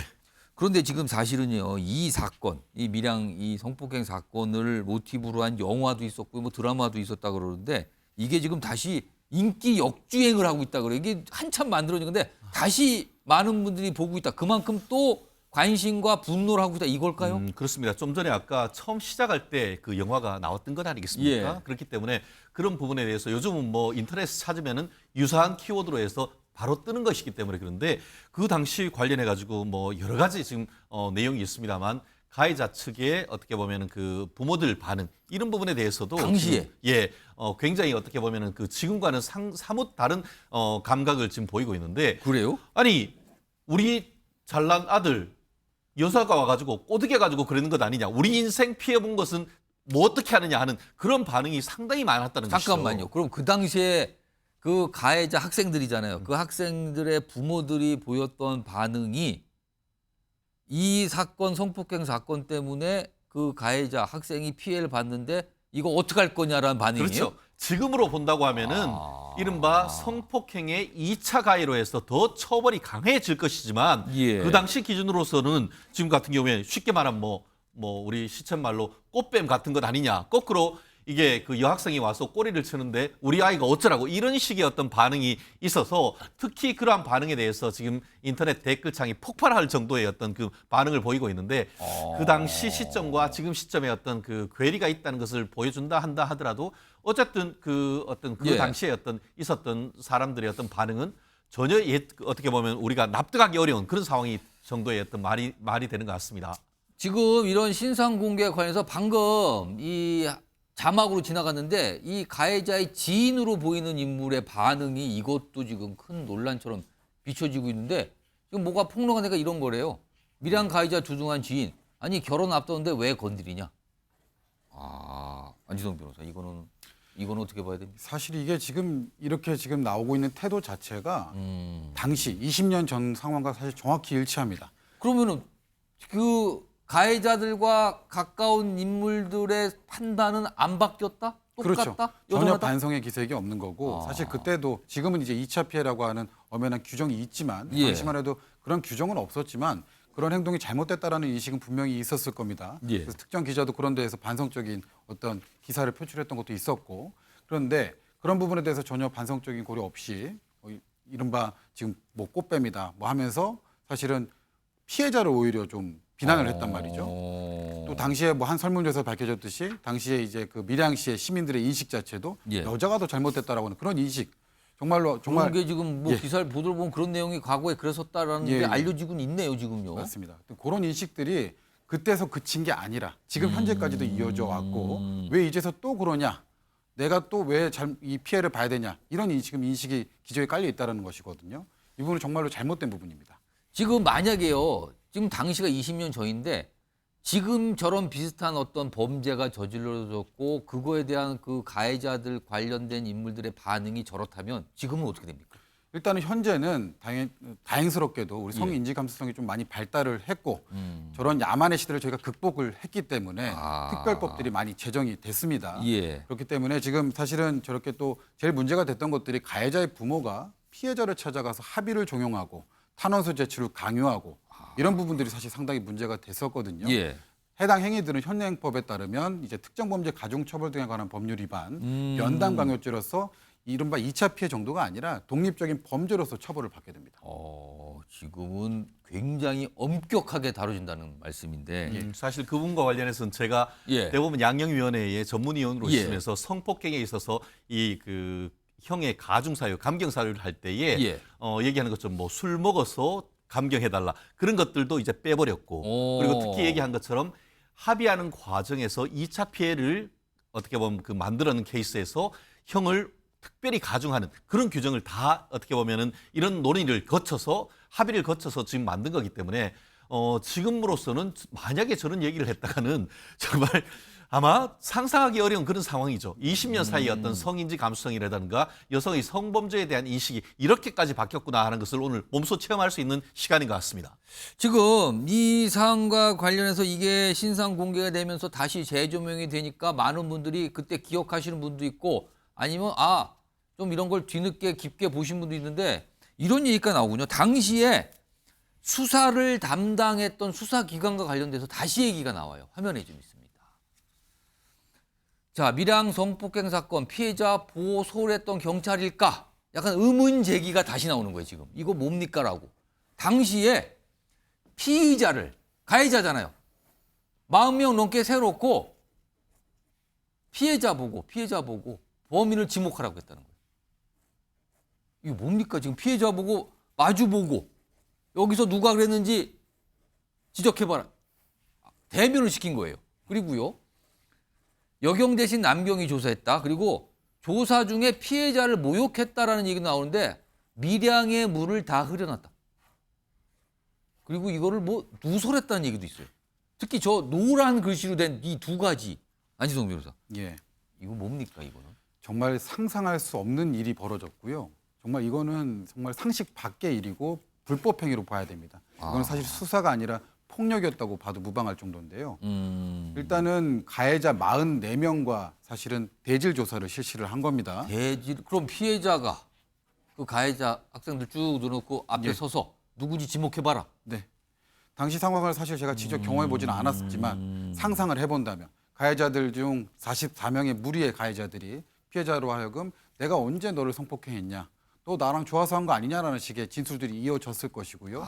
피해자는 그런 압박을 못 이긴 나머지 뭐 어린 아이였고 또 진술을 흐려졌고 이런 부분들이 사실은 피해자 진술에 또 신빙성 영향을 미쳤을 것이고 피해자는 이로 인해 사실 상당한 심리적인 고통과 정신적인 피해를 당했을 것으로 보이거든요. 예. 지금 현재로서는 성범죄에 있어서는 대질 조사는 절대 하지 않습니다. 예. 물론 정말로 특별한 경우에는 진행하긴 합니다만 지금은 대질 조사 자체를 예. 원칙적으로 하는 게 아닙니까 지금은? 예, 원칙적으로 하지 않고 이제 뭐 가령 또 예전에 저희가 성범죄 피해 이제 고소를 당했을 때 예. 가장 강력한 또 방어 방법으로서 성범죄 피해자를 이른바 꽃뱀이라고 해서 무고죄로 고소하고 이랬던 시절도 있거든요. 예. 지금은 이제 수사 매뉴얼상 저희가 무고죄로 고소하게 될 경우에는 수사당국에서 또 그 부분은 기소가 중지가 됩니다.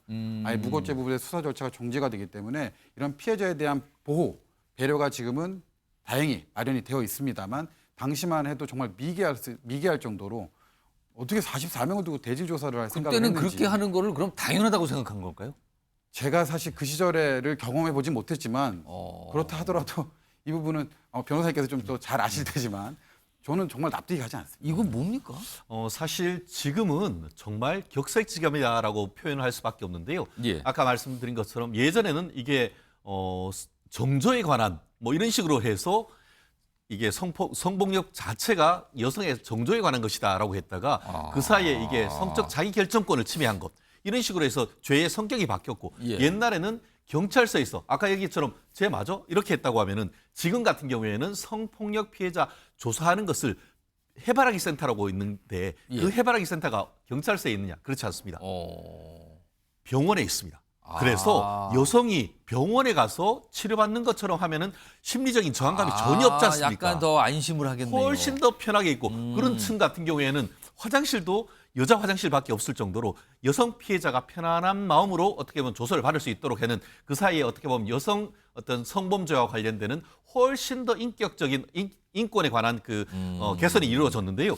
지금 얘기하는 것처럼 이게 경찰과 검찰이 앞에 쭉 갖다 놓고 제가 했냐 이런 식으로 묻고 거꾸로 이 피해 여성에게 너 혹시 뭐 이런 식으로 해서 지금 뭐 물을 흐려놨다 이거 무슨 말입니까? 저렇게 그게? 얘기했다가는 요즘 같아서는 심할서 쓰는 정도가 아니고 오히려 2차 가해범으로 몰릴 수 있는 그런 부분이 있기 때문에 예전과 지금의 어떻게 보면 짧은 기간 내에 굉장히 어떻게 보면 여성 성범죄와의 어떤 조사와 관련된 인권적 개선이 이루어졌다는 것을 지금 우리가 실무적으로 알 수 있는 것 같습니다. 그런데요, 이 사안이요, 여론의 공분과는 별도로 이게 또 생각해 볼 지점이 있습니다. 지금 이 유튜버가 지금 2명째, 그리고 계속 뭐 더 폭로하겠다 예고하고 있는데 엄격히 말하면 이거는 사적 제재일 수 있습니다. 그러니까 무슨 권한으로 이렇게 하느냐는 질문이 나오게 되죠. 화면 좀 볼까요? 지금 뭔가 어떤 본인의 생각을 밝혔는데 44명 모두 공개한다는 겁니다, 지금요. 이게 사적 제재 아니냐라는 이런 지적이 나오게 되는데 피해자 가족 측과 직접 메일로 대화 나눴고 얘기를 했다. 44명 모두 공개하는 쪽으로 결론이 난 상태다. 하나씩 하겠다는 거잖아요, 지금 한 명씩. 근데 이거에 대해서는 문제 제기가 나옵니다. 일단 목소리부터 좀 들어보겠습니다. 일종의 사적 구제 아닙니까? 사적 구제가 이렇게 많아지는 거는 사회 정의로부터는 그게 좋은 건 아닙니다. 근데 공적인 정의를 공적인 시스템이 받쳐주지 못하니까 사적 구제로라도 하려고 하는 부분이 있어서 참 이걸 어떻게 해석해야 될지 좀 난감합니다.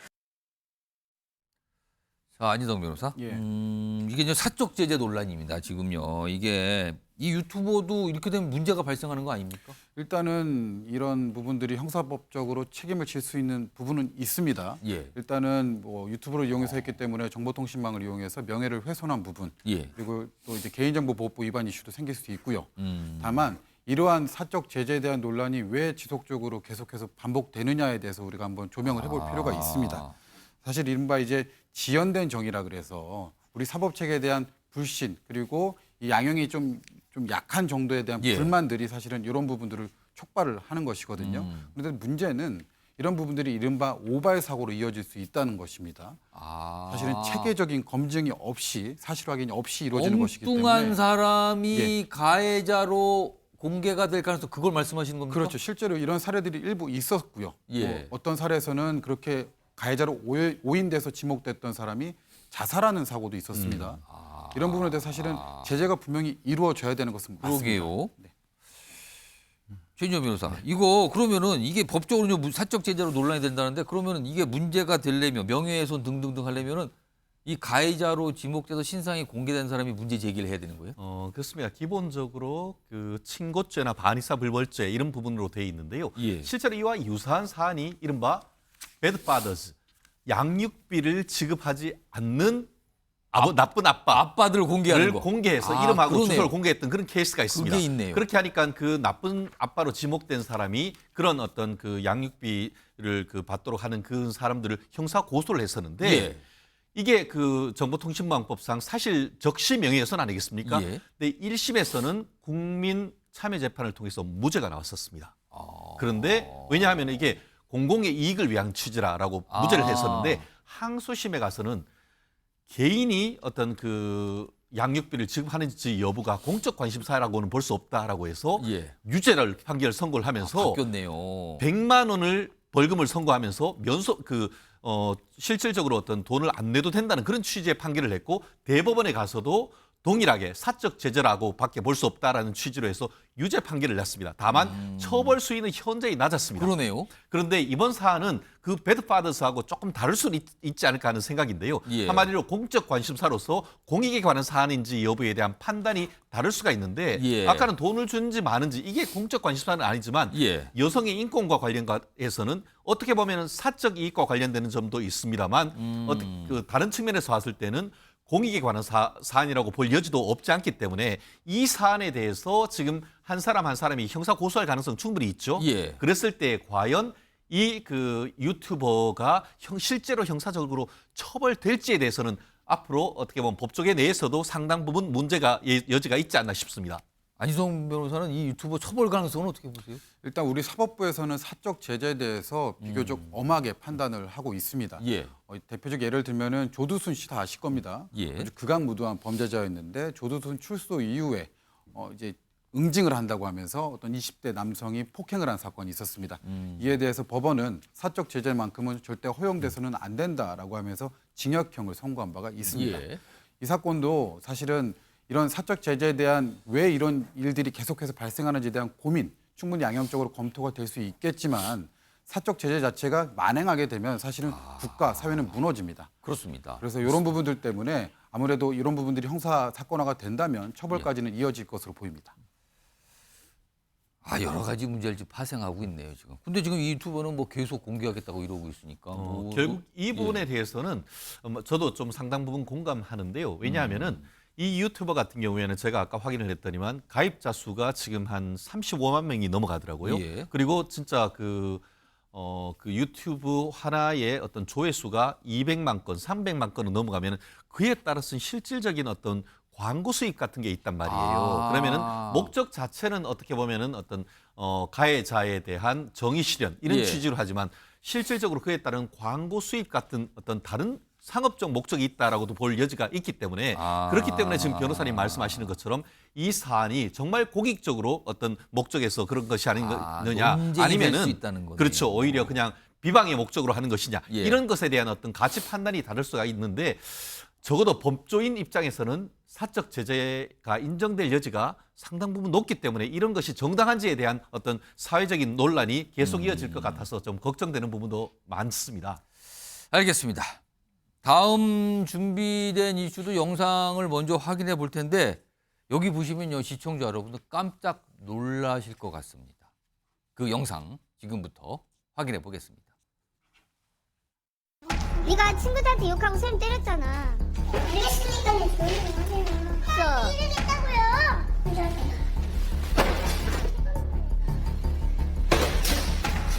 뭐 하는 거야?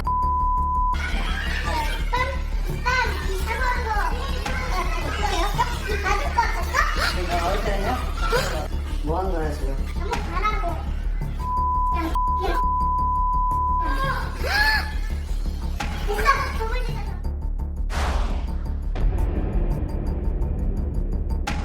방금 보신 영상 이게 뭘까요? 설정 아닙니까 이거? 근데 설정 아니라고 합니다. 이게 실화과 교감 따귀를 때린 초3입니다. 아니 이게 이런 일이 있었다 그러는 거예요 지금요.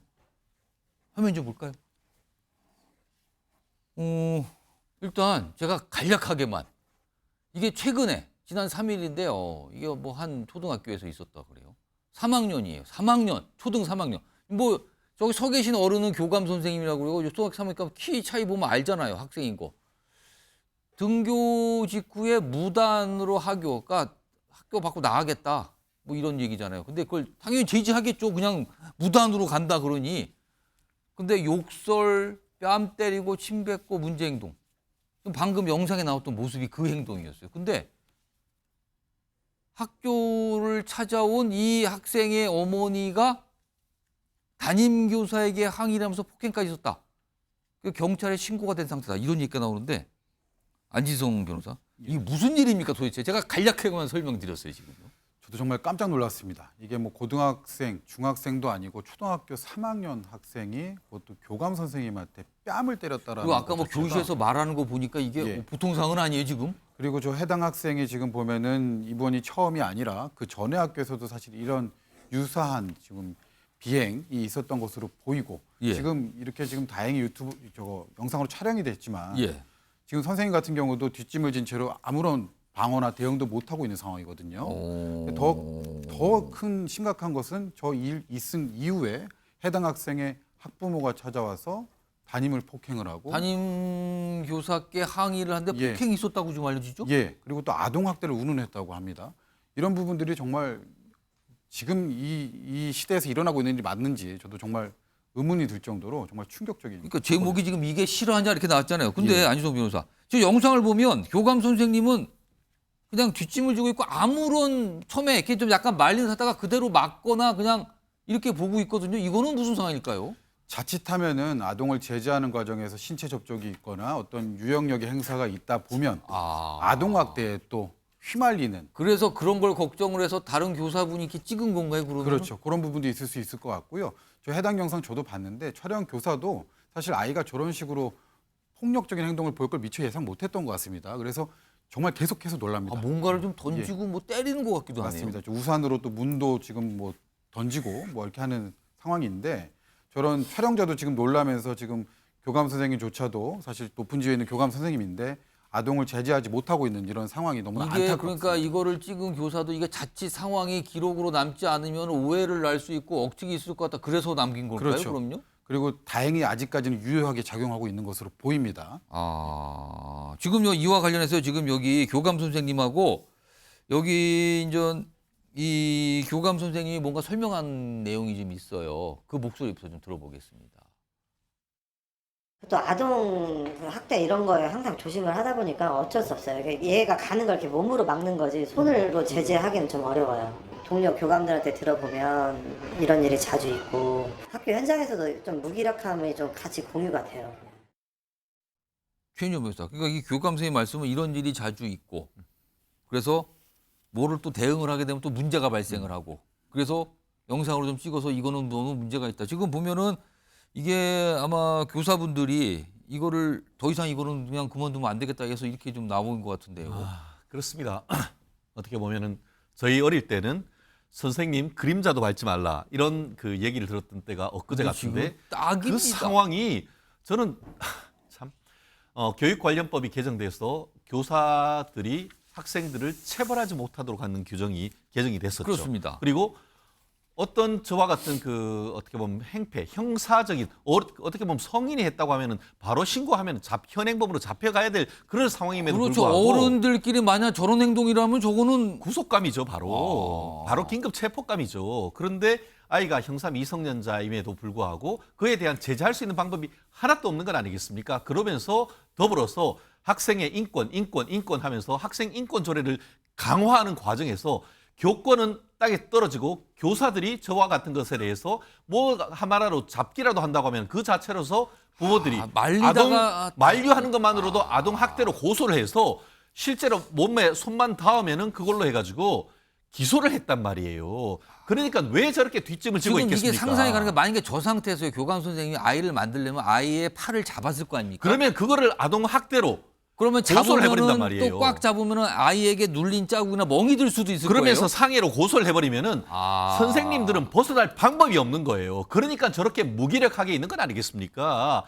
이런 상황을 제도적으로 고치지 않는다고 하면은 저 아이의 하나의 문제로 끝나지 않기 때문에 저 아이에 대한 어떤 심리 상담이라든가 관련되는 어떤 구체적인 조치를 넘어서 제도적인 자치로서의 어떤 아이들에 대한 그걸 체벌을 한다는 규정을 신설한다는 것은 현실적으로 어렵겠지만 어떤 물리적 조치를 할 수 있는 제도적 장치를 개선한다는 것은 교육 현장을 어떻게 보면 현실화하고 정상화하기 위해서라도 반드시 필요하다는 대표적인 케이스가 아닌가 생각을 합니다.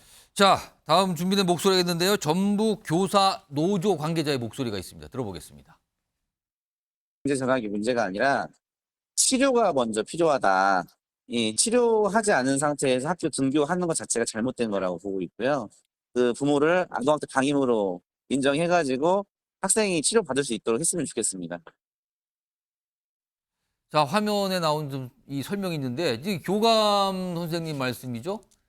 그러니까 이 아이가 지금 약간 정상이 아니라고 학교에서 보고 있는 것 같아요. 치료가 절실한데 학부모 동의를 안 한다. 그리고 아이 쪽 이 어머니께서는 학교 측 관리 책임으로 몰고 있다. 그리고 전북교사 노조는 가정 지도 요청에도 달라지지 않는다. 아동 방임으로 볼 수 있는 사항 아니냐. 안시성 변호사? 예. 그럼 이게 지금 제도상으로는 지금 분명히 문제가 있어 보여요. 저 학생은요. 그렇죠. 근데 예를 들어 학생이 문제가 있으니까 예를 들어서 약간 심리적인 검사나 상담을 받거나 여러 가지 뭘 조치를 취할 수 있는데 그게 안 된다면서 동의가 없으면은? 그렇죠. 아무래도 미성년자이기 때문에 학부모의 동의가 없으면 사실은 상담 치료 등을 진행하기가 어렵습니다. 사실 근본적인 문제에 대한 해결이 안 이루어지는 것이거든요. 그래서 지금 관련해서 지금 정계에서도 이런 조금 이른바 금쪽이 지원법이라 그래서 예. 학부모의 동의 없이도 이제 이게 사실은 교권뿐만 아니라 다른 학생들의 수업권까지 침해하는 행동들이기 지금 저 학생이 때문에 다른데 전학을 왔다면서요? 그렇죠. 그런 부분들 때문에 계속해서 전학이 이어져 그런 오는 비슷한 건데. 문제가 있어서 학교를 전학을 하고 왔는데 지금 또 문제가 발생을 한 거 이겁니까? 그러면? 그렇죠. 4차례 전학을 와왔던 것으로 저는 알고 있습니다. 근데 이게 상담 치료 같은 근본적인 개선이 안 되기 때문에 계속해서 이런 행태가 반복이 되고 미봉책에 불과한 뭐 전학 또 다른 학교 가서 또 하게 될 거거든요. 이런 일들이 계속 반복되는 이유는 해당 학생의 학부모가 상담 치료에 일단 동의를 하지 않고 있고 사실상 아동을 방임하는 수준에 지금 내몰고 있기 때문에 이런 일들이 발생을 하는 것입니다. 사실 그래서 이 사건이 어디까지 갈지는 모르겠지만 이렇게 이슈화가 됐을 때 수사 당국에서도 한번 이 사건을 집중해서 조명을 해볼 필요가 지금 있습니다. 학교 그 담임 교사 좀 알려지긴 담임 교사는 뭐 학부모가 관련해서 뭐 항의하고 폭행했다는 얘기해서 경찰 신고를 했다면서요. 지금. 예. 그 학부모에 대해서 뭐 그런 부분에 대한 처벌도 이루어져야 되겠지만 사실은 이 자신의 아이에 대해서 상담 치료를 학교가 적극적으로 나서서 권장하고 진행하려 하는데 동의하지 않는다, 방임한다, 학교 측 관리 책임으로 본다고 하는 것은 사실상 정서적 학대에 해당할 수 있거든요. 그래서 이런 부분에 대해서 해당 학부모를 소환해서 아동학대 혐의점은 없는지도 한번 살펴봐야 될 것 같습니다. 아니 최인현 변호사, 현실적으로 저 학생에 대한 조치는 전학밖에 없다면서요? 의무교육 아니겠습니까?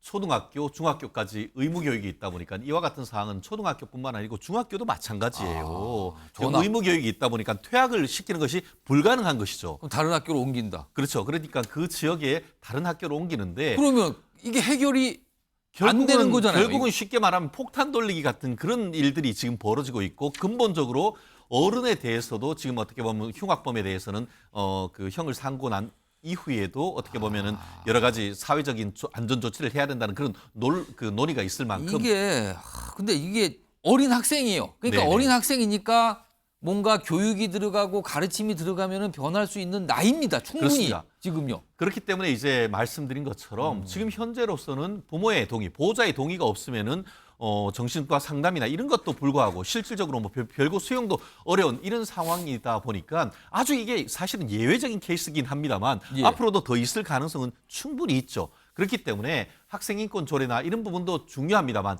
교권을 확보하고 또 다른 학생들의 어떤 교육받을 권리 이런 부분을 어떤 보호하기 위한 나름대로의 제도적 장치를 하지 않는다고 하면은 이런 일들은 앞으로도 계속 반복될 수 있는 그런 상황 아니겠습니까? 결국 그 부모들 같은 경우에도 아이를 이렇게 방임하는 것은 그 자체로서도 부모의 방임죄로 처벌낼 수 있는 이런 부분이기 때문에 지금 어떻게 보면은 지금 학교에 그래서 문제를 삼으니까 오히려 학부모가 교사를 추가적으로 폭행을 했다고 하는데 이런 부모에 대한 명백한 어떤 처벌 이런 것도 오히려 있음으로써 근원적인 해결을 해야 되는 것이 아닌가 생각을 합니다. 안희정 변호사, 마지막으로 예를 들어서 다른 학교에서도 이런 유사한 행동을 보이는 학생이 나타나게 되면 학교에서 뭘 할 수 있는 겁니까? 일단은 교권보호위원회를 열게 되고요. 해당 학생 그리고 부모까지 소환해서 일단 조사를 한번 합니다. 그리고 더 나아가서 사실 학생이 지금같이 많이 어린 나이가 아니고 고등학생 정도 된다. 그러니까 형사 미성년자가 아니다라고 한다면 고발 조치도 검토를 하게 됩니다. 성사 미성년자 아니니까. 근데 성사 미성년자입니다. 그럴 때는 사실상 우리 법에서 가장 강한 처분으로 두고 있는 것이 전학밖에 없습니다. 그냥 전학입니까? 예. 그러면은 그 학생을 또 받아야 되는 학교가 있어요. 그렇죠. 그러다 보니까 이게 사실 아까 표현하신 대로 폭탄 돌리기가 되는 겁니다. 그래서 다른 학교들 같은 경우도 이런 부분에 대해서 수용이 어렵기 때문에 사실 계속 어떻게 보면 그 아이 같은 경우는 개선될 기회조차 이제 잃어버리는 그런 상황이 되게 됩니다. 최고 수위로 할 수 있는 게 학교는 전학이다. 네. 이거 좀 답답한데요? 답답하다 한다 하더라도 지금 법률상 형사 14세 미만 같은 경우에는 형사 미성년자로서 아예 처벌이 안 되고 그보다 어리다 해서 촉법소년이라고 하는데 지금 이제 초등학교 3학년 정도면은 아예 처벌 자체가 형사상 소년법상의 어떤 처분도 하지 못할 정도의 나이가 되다 보니까 근데 행동은 지금 그렇죠. 그렇기 때문에 마치 어떻게 보면 촉법 소년의 나이를 조금 더 낮춰야 된다라고 하는 것처럼 이와 같이 이제 어떤 그 형사적인 처벌은 하지 않는다 하더라도 소년법상의 보호 처분을 해야 되는 연령도 조금 더 낮춰야 되는 것이 아닌가 하는 그런 얘기가 될 수 있는 부분이라서 지금 현재로서는 이 아동에 대해서는 아마 소년보호 사건으로도 보낼 수 없는 그런 사건일 거예요. 그러면은 그 나이도 일정 부분 개정할 수 있는 그런 부분도 좀 더 논의를 해야 되는 것이 시점이 아닌가 생각을 합니다. 지금 저 학교에 다른 학생들도 많이 있잖아요. 그 학생들도 약간 불안감, 그리고 그 학교에 아이를 보내는 부모님들도 굉장한 불만이라는 거. 아니 이게 학교에서 이렇게 되면 우리 아이들의 교육은 어떻게 되는 겁니까? 이게 뭡니까? 라는 불만, 다른 피해까지 나오고 있는 상황이라고 좀 합니다. 약간 답답하네요, 지금요. 지금 이 모습은요. 한 가지만 좀 더 말씀을 드리면 지금 우리 민법에서는 미성년자에 대해서 감독자 책임에서 부모한테 손해배상 책임을 부과할 수 있게 되어 있습니다. 그래서 지금 해당 학생으로 인해서 다른 학생들의 수업권이 침해됐다, 그리고 교권이 침해됐다라고 한다면 해당 부모한테 감독자 책임을 물어서 손해, 이른바 정신적 피해라든가 학교가 제대로 운영되지 못함으로 해서 발생한 손해에 대해서 배상 책임을 물을 수가 있고요. 또 영상을 보게 되면 아이가 사실은 뭐 감옥에 가라 라고 한다든가 아이로서 좀 담을 수 없는 표현들을 많이 하거든요. 그런 부분들은 사실 학교에서 배우는 용어가 아니기 때문에 집안에서 배웠을 겁니다. 사실 그렇기 때문에 아까도 말씀드렸던 것처럼 여기서 끝낼 것이 아니라 해당 아이의 부모에 대해서 아동학대에 강한 의심이 들기 때문에 그에 대해서 직권으로 좀 조사가 이루어져야 되지 않을까 하는 생각이 듭니다. 지금 뭐 교사들도 그렇고요. 학교 쪽에서도 뭔가 좀 강력하게 대응을 하겠다는 이런 얘기가 좀 들려오네요. 보도를 통해서 나오고 있습니다. 자, 다음요. 마지막 주제가 준비되어 있는데요. 역시 영상으로 먼저 확인해 보겠습니다. 그리고 그 편지들과 그 댓글들로 제가 잘 버텼던 것 같아요. 이제는 좀 정신 차리고 열심히 또 노래하는 호중이가 되어서 여러분 곁을 지켜드리고 자주 이제는 찾아뵙도록 하겠습니다. 김호중 씨 지금 구속 상태잖아요. 구치소에 있는데 김호중 쓰는 독방이 어떻길래 뭐가 이렇게 얘기들이 많더군요. 오늘 저 독방에 대해서. 그러니까 혼자 쓰는 방이래요. 다른 사람들과 쓰는 게 아니고요. 화면 좀 볼까요? 여기 보시면 지금 강남경찰서 유치장에 있다가 구치소로 갔어요. 그때도 독방이고 이거 독방인데 그 서울구치 독방에 설명이 돼 있잖아요. 약 1.5평. 뭐 좁습니다. 그리고 변기, 세면대, 이불 있고요. 텔레비전도 있다 그러네요. TV도 볼 수 있군요. 오후 5시부터 9시까지는 방송을 볼 수 있게 해준다. 근데 이 독방이 있던 건물이 정준영, 조주긴 이거 세상 떠들썩했던 인물들인데 거기 머물렀던 건물에 있다. 거기도 독방을 쓴 거다. 뭐 이런 얘기가 있나 봐요. 일단 안지성 변호사. 독방.